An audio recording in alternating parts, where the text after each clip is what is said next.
the role changes obviously had some effect Yeah. on the team. Uh, but I can't attest to it. He was also a really good clutch player. He had good mechanics. He had good understanding of the game. I think he had a bad game in some tournament, and Yeah. everyone is start bashing him on Twitter. And then I wake up the next day, and I think he was carrying his team in the finals. He was, And then yeah. everyone starts praising him on Twitter. I think he has the highest skill ceiling a player can have. So, if you would say a realistic position that GE can aim for, what do you think might be for the upcoming season? Yeah, I think like top there's someone I want to beat. Right, personally, this is now me speaking personally. I'd say I think uh, it's going to be a new version of G. Alright, ladies and gentlemen, welcome back to a new video. And for today's video, I've got somebody really special who's making another appearance. Thankfully, he's taken another time from his busy schedule. And I've got GE Hellranger with me, who is today making his appearance as the Assistant General Manager. First of all, congratulations to your new role and Thank you, welcome. Universe. Yeah, thank you, Universe. Thank you for having me here as well. It's always fun. Yeah, I'm glad that you enjoy this. Okay, so first of all, you've been in G for 4 years now, and Yeah, you've been a part of the squad for like a part of the main team for quite some time. Now that we've gone to the franchise level. Of course, we're representing our yeah. country at a very higher level. The last season has been somewhat of a, like, you could say it was a testing period, right? Yeah. In your view, how do you think the last season went for G as a team, international team? I mean, uh, it was fine. It was not like we had a great season, but it was not that we had a terrible season either, right? Like we tried something out with having a very duelist heavy team, to go along with Erin and people of very like different nationalities and everything about that, right? But at the same time, we didn't have a lot of time to accumulate the players Yeah, pre-season, right? Because if you see Rossi and Golu, they could reach only after I think a couple of matches were over yeah. and just before the third match. So it was difficult because obviously they had been practicing for the game part of things, but it is very difficult when you have not met the players. It takes some time to gel up, right? And we didn't True. have that time on our hands. We had to set up everything quickly. Everything was a bit last minute, but considering all things, I'd say it was a decent season. Obviously, it could have been much better, but I think it was a decent season overall. Yeah, I would agree. I think given the I would say it was a risk, at least in my opinion. Like, Yeah, to go with five different nationality people with and most of them being duelist. Aaron was the one to try to gel them up together. yeah, Let's start with just reviewing last season one after the other. yeah. VCT Lockin, the first ever time we saw global esports on an international stage. We saw that roster do, I think, at least in my opinion, against Vitality, it was not that bad of a game because Vitality has been a team that's gotten international exposure multiple times compared to Yeah. G's players, and of course they have to fill in. So, how did you think the performance at Lockin went? Where a lot of people are thinking maybe they wouldn't even be able to get a map, but they were able to find that map of Pearl against Vitality. What did you think about that? Yeah, I think it was a decent game. I'm actually surprised on the way our split game went because I had seen the practice and we were doing really well there. Yeah. So I think it was just, nerves on the stage for the first time. Everyone's playing together and it's a new environment. So I think we could have done a lot better in split. But overall, yes, we did play decently. Again, it's like everyone wants to win. Obviously, every team Yeah. is preparing to win, but I wouldn't say we played terribly, right? Although a lot of people would like to believe so, Yeah. but I don't think that was the case. Yeah, I also believe that a lot of people were kind of, expecting that, okay, this is a new squad, but they've got such great individual skill players, right? Yeah, So they expected them to kind of take it out. But people need to understand that the teamwork ends up doing a lot more. Basic Valorant does a lot more. Okay, that was Lockin. Coming into the regular season, we were all expecting that we didn't know that G, obviously, like, with the amount of time that they would require to make it into that playoff six was going to be quite a challenge. Did you have same thoughts that they would they qualify, or did you think that they might find difficulties in the same? I obviously thought we could qualify in the top six, and I thought we had a pretty great squad in terms of individual firepower, right? But the problem was again, like as I mentioned, right, we didn't have the entire squad there, Yeah. and for the first few games of the season. Even though the guys played really well, they could have won the first few games, which we lost. I think against Zeta, it Yep. was a really close one, right? Even against T1, we could have won. So uh, without Rossi or Golo being there, so I think even if we converted one of those, we would have been looking at a different season where we already make it to the playoffs. But yeah, that being said, obviously there are 10 teams in the league, and everyone's playing to win, right, and reach the playoffs, play and then try to win the event. So, True. with all the growing pains we had, I think yeah, it was okay. Yeah, I mean, there were a couple of great moments where we beat Genji. That was actually a Yeah, pretty great game because at that time Genji were leading the table as well, right? So yeah. we were all expecting, okay, you know what, they beat Genji. Yes, Even there's some against potential. even against PaperX, we had a really good game. Like we could Yeah, the have closed icebox that out was as brilliant.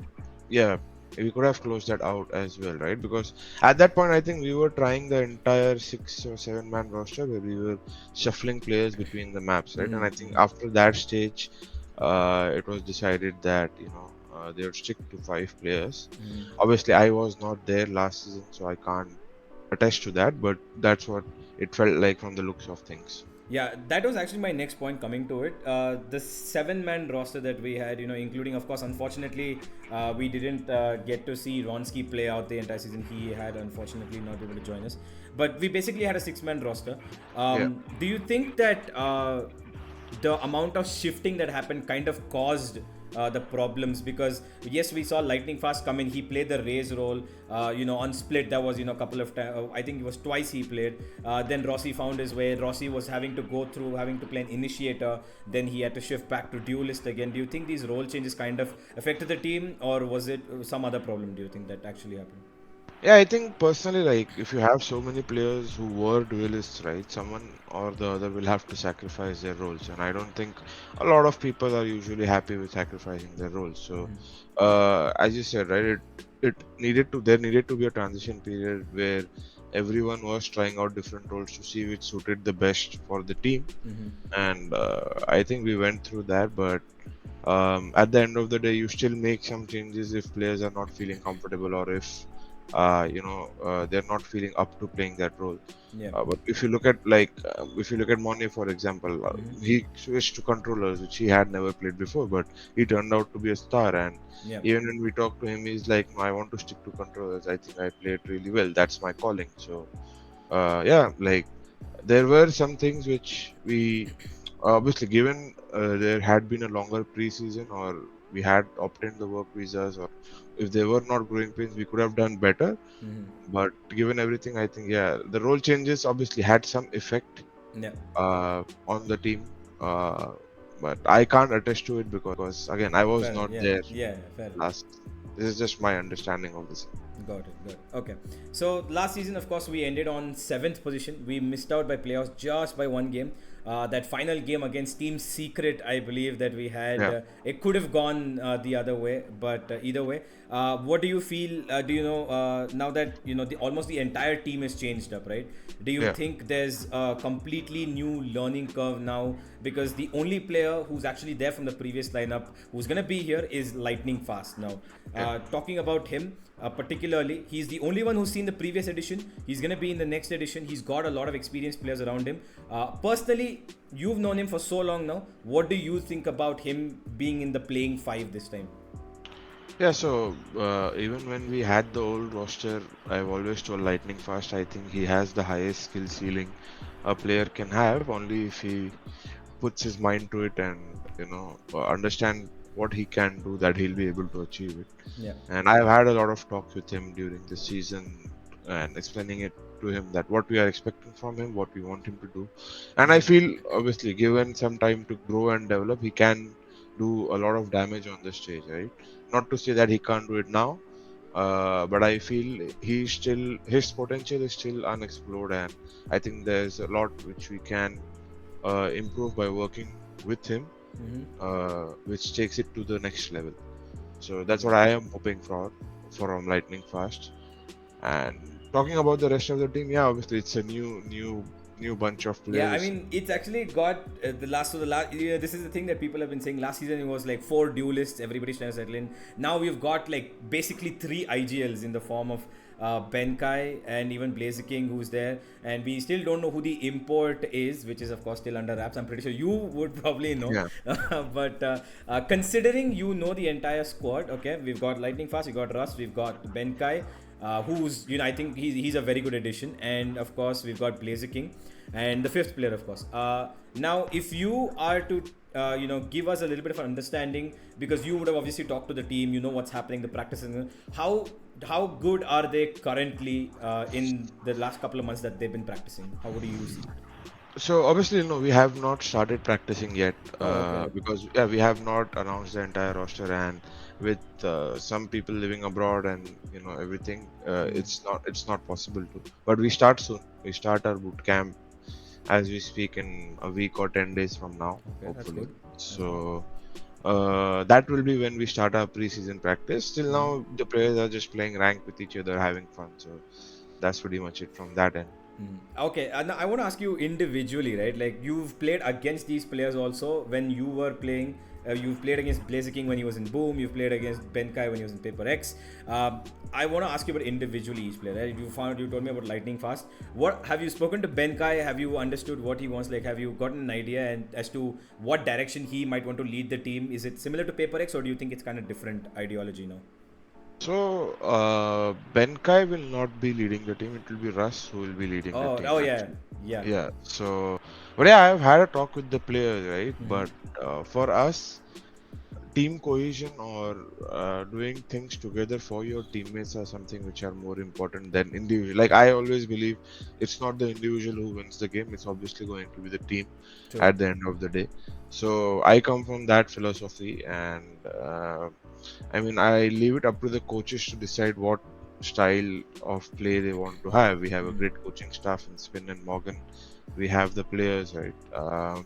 It's not my job at this point, luckily, to say what they want to do. But from a conversation I've had with Russ, and I just recently met him, he seems really team oriented. He seems really like the kind of person who wants to help his teammate be the best version of themselves, Yep. and at the same time be very dynamic and adaptive in game. So I think those are really good qualities, and those are really good things to aim for and go after.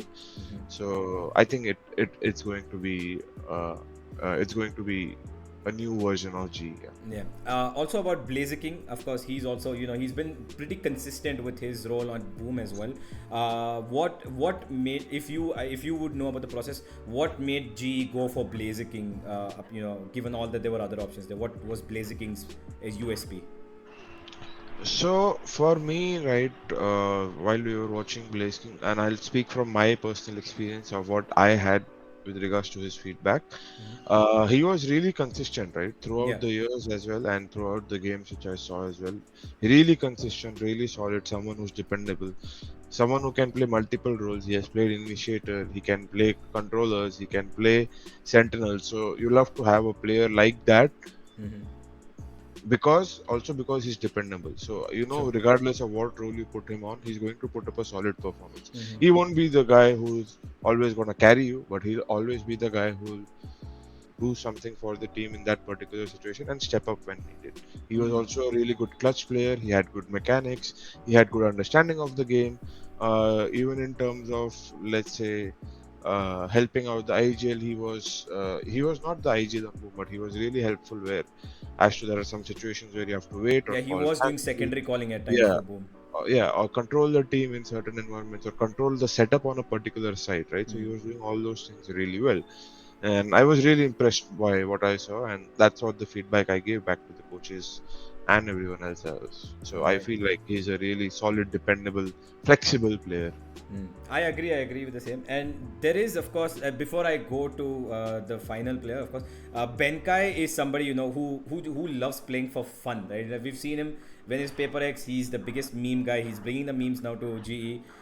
Do you think that him bringing is not like, at least in my opinion, I think it's not just a tactical approach, because Benkai is very mechanically skilled, but he's also got that leadership quality in him, and also the fact that he, I think, uplifts the mental of the team a lot more than you would expect any other player to do, because of how he was at Paper X. Do you think that he's more of a mental pickup as well, that he can actually uplift the team in situations where, like, they're like 10-4 down or something? Do you think he's that kind of a guy? Yeah, so for us, team culture was something that was really important, right? And the rest of the players we had were really vocal, hyperactive, and Serious. no. I mean, the personalities we have picked up are very vocal, very not hyper in the wrong way, but like very energetic, very pumped up, right? Mm. Benkai, obviously, everyone knows him for his memes, but when we talked to him, he was a very calm, very soothing person, right? And obviously, he wants to have fun, but I think we have found the right balance as to where if let's say we are playing on stage, there are some nerves. Benkai can be the one calming everyone down, or Yeah. if there's someone who's feeling the jitters, he's the one experienced, right? Yeah. Obviously, we have his gameplay, which everyone knows. He's a great player. He's also flexible. He has great mechanics. He plays for the team. He can be the secondary IGL, which he's going to be, and he also brings in a lot of fresh ideas. Yeah. So those all were really important as well, along with the mental stability he brings to the team. Mm. So for us, it was an overall cohesion with Mm-hmm. regards to gameplay and outside the game involvement from any player we have picked up, and Mm-hmm. we have tried to find the right balance in all zones. Got it. So coming to the fifth player, that is of course unknown, but for now there's a lot of rumors going around, of course, around GE. The fact that Polvi, who could be a pickup, I'm not gonna get you to say anything because I know you're not allowed to. But Polvi, if at all, if I mention, he's been quite the consistent player in his region, Northern Europe. He's done really well, and I think a lot of people are kind of giving him unnecessary treatment, even though he's not even been announced yet. Like because he's played in the lower end, he's not played tier one. But according to you, do you think that it would be a better pickup for you to go for somebody who's already playing on tier one as a duelist, or or would you believe in that underdog theory of somebody like Polvi who's been cracking it up in the tier two division, but hasn't got that real tier one experience just yet? What do you prefer? So I'll answer this question in a multiple amount of ways. Firstly, with him getting linked to G, and it's funny. Like I was browsing Twitter or X, whatever you want to call it, and Mm-hmm. I think he had a bad game in some tournament, and Yeah, everyone is starts bashing him on Twitter. And then I wake up the next day, and I think he was carrying his team in the finals, he was. and then Yeah. everyone starts praising him on Twitter. uh, Regardless, guys, it's a bad attitude to have. I I'm think that's playing just this to a France. Yeah, like fans thing we have. yeah, like it doesn't matter, guys. Like whatever a player is doing for the team needs to be seen in game, not just True. the amount of frags he has, right? Mm.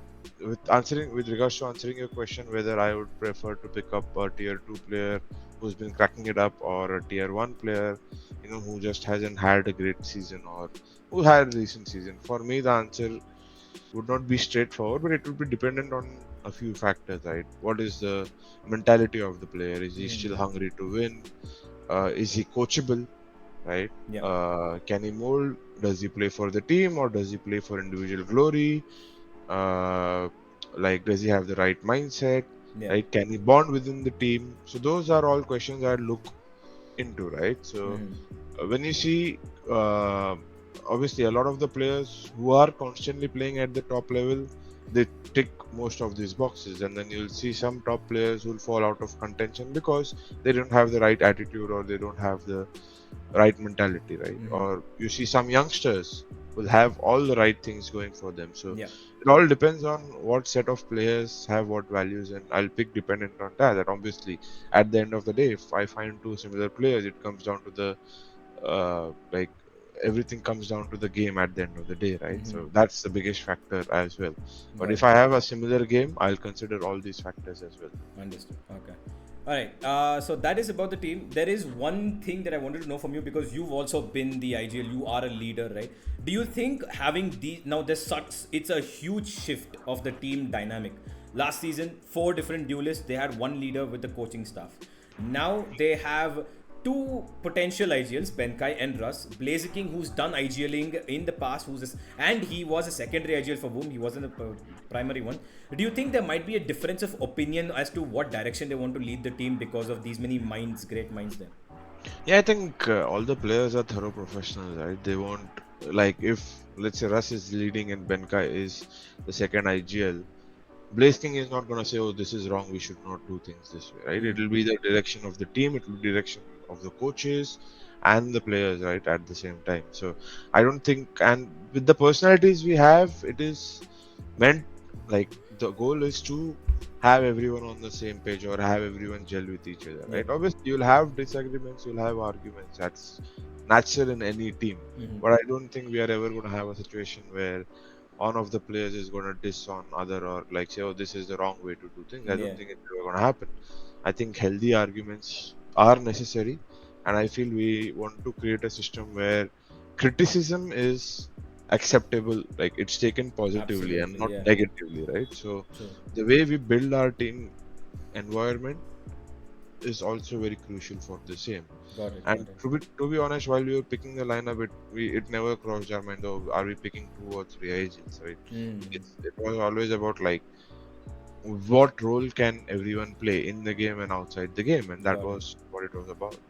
Got it. All right. That's actually pretty good to hear. I mean, it is, a lot of people are like, we've gone to the polar opposite side of things, like, where we were like firepower, firepower, firepower previous season, and this is what's been running. And now people are like, okay, you know what? We're gonna slow it down a little. G is gonna take it a little, a calmer approach. We're gonna see how we can play with our flex players, because almost everybody on the team is a natural, flex player. Benkai is an initiator flex. We've seen Blazer King is, like you mentioned, controller, sentinel, and initiator. Russ is also an initiator. Sometimes pick up the sentinel, and lightning fast. He plays all four roles, and we Yeah. get a straight up duelist whoever comes in as the import, of course. So, do you think that this team? Your personal expectation, what do you think for the next season is going to be for global esports? Yeah, I mean, I'll speak into it. If I speak as the assistant general manager, obviously I want to make it to champions. I want to win it all, right? Yeah. But if I speak as Bhavin, who's looking at things from a different side point of view as well, the goal would obviously be to have the team or build the team culture or environment where people are working their hardest and trying their best, right? And uh, we promote that kind of an attitude within the team itself because Yep. uh, like everyone, I think all 10 teams are playing to win. Yep. I'm like, regardless of whom you pick up, you're never going to be able to say, oh, this is the team that is going to win it all. Like if you look at Sentinels last time, they had a stacked roster. If you look at, Absolutely. Yeah. like, they were in the same position as us, right, in the LCQs where they lost. Yeah. So I don't think like people usually think, oh, we should just buy star players and it's going to make a great team. Obviously, all the fans think that. This is me saying personally, I don't believe that is the right approach. Uh, and I just want the team, to do their best, to do their hardest, and obviously have some fun while playing the game. And along with that, obviously, winning is always going to be the objective, right? But I think having the right mindset is the key to winning, and I hope we can develop that within all the players. Right. That's good to hear. I'm not to say that it isn't there. I'm just saying as a team It culture, is, we yeah. hope to develop that. That's Yeah. what you work towards. Yeah, obviously, good. Okay. So if last couple of questions. If you are to let you give quite a good answer for that, but I want to know a position that you think should be aimed for. I know like top four is going to be quite the difficult start, because Paper X are currently absolutely crazy, because Monia of course has gone there, and he was our star player, he was G star player, and he's taken up Jing's role now. DRX are remaining the same. We've got now T1 who built up a pretty strong team, and not to forget Bleed Esports who just went ahead and got an El Diablo from NA. Yeah. So if you would say a realistic position that G can aim for, what do you think might be for the upcoming season? Yeah, I think like top three is something we could potentially aim for, and then making it to champions, and then seeing where we go from there. I don't like personally. I am a kind of person who doesn't believe, oh, just because a big name has joined the team, it is going to change the team certainly, right? Like it's all about the team. Even if you look at Fnatic had to make a lot of changes throughout the years to get the right team for them, True. right? Even though they were obviously at a very high level, right? They were reaching international events consistently, but they were never able to close it out before they made the current lineup, right? Yeah. So it's going to be about the team for me, and I personally believe we have the right players Mm-hmm. and the right coaching staff, which can lead us in a direction where we can achieve these targets. Right, that's great to hear. Okay, last before I let you go is you've seen the other teams having gone through their changes, right? Yeah, Who do you think? I mean, of course, first I want to actually particularly ask you about Bleed itself, and then we'll go to the rest. Bleed, just of course, they won Ascension and they've gotten yeah. quite the replacement for Juicy. How good is that team in your opinion, having Ye on them now? Um, for me, I think everyone is the same, right?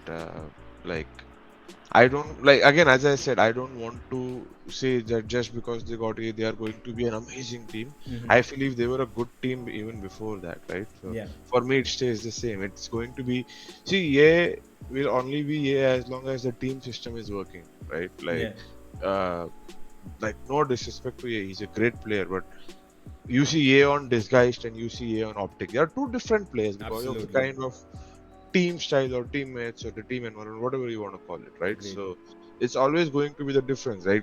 Even though they have a the kind of style they play will matter to a lot, right? As regards to the team. So for me, it's all about the team game. Yeah. That being said, I think obviously Bleed is a really good team.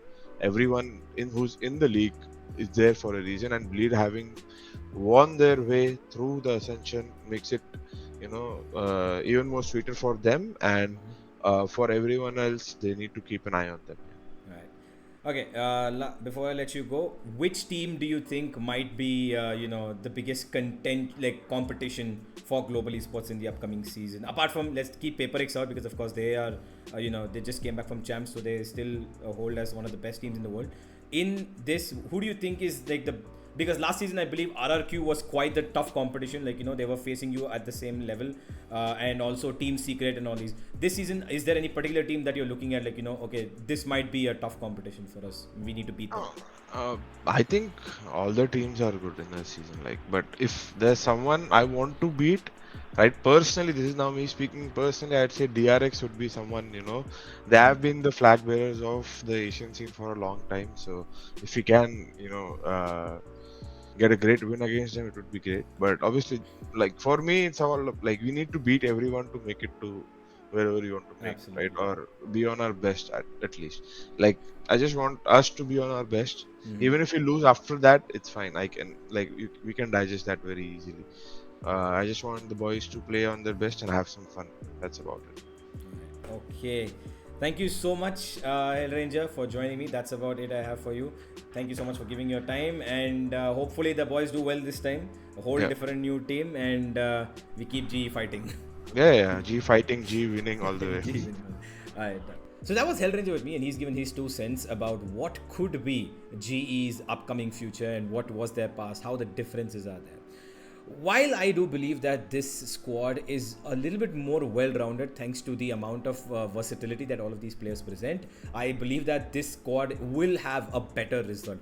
Overall squad rating, I was not going to ask Jalen because it would be, of course, contradictory to him. My squad rating personally, I think I would give GE on a scale of 5. I would give them a 3.5. I think there's still room for improvement. I think that 3.5 can go up further across the season as it proceeds, because first we need to see them play. We need to see how these players settle in, who's taking up what role in the team, and only then I think I can also make a conclusive pact about what the squad rating could be. For now, given if we consider Polvi into this, I would say a 3.5 with room for improvement. And I think the best signing for GE has to be Benkai. I think he is the star signing. While he is, of course, been out of contention for Paper X, I think that his experience of having played on the biggest stage in the world of Valorant gives him quite a lot of knowledge that he can impart to the rest of the team, especially because none of these players, except for Russ of course, have played on that stage. Russ played in Masters, yes, but that's only one. Benkai has been to almost every single international tournament since 2021, and he will give this team quite the bit of knowledge, and of course the boost as well in terms of mentality. And I think I really believe that Benkai can lift this team up mentally, what they probably were lacking last season. That was I did not ask about SK Rossi, because I believe that I think it was a topic that GE should handle themselves, and I think we will find out once the announcement initially comes in.